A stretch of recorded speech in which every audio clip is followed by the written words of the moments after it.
Hey guys, welcome back to the channel. So in this video I'm going to show you how to create a Chime bank account. So let's get into it. So step first, download the app or visit the website.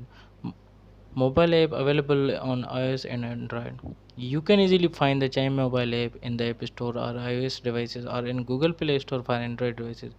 Step 2, visit the Chime website to apply online. You can visit chime.com. Click apply now or get started. Once the website, locate the button to begin the application process. Step 2,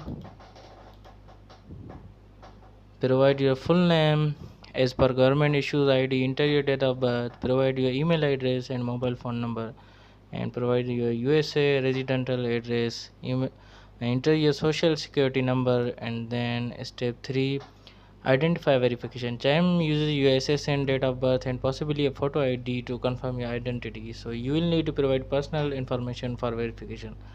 Clear image uploads may be required. Ensure the images are clear for successful verification. Acceptable form of ID include USA driver's license, passports, and state IDs. Step 4, step 5, step 5, account approval and activation. So Chime checking account activation. Once approved, your Chime checking account is active. Receiving the Chime Visa debit card. You will receive a Chime Visa debit card by email within a few days.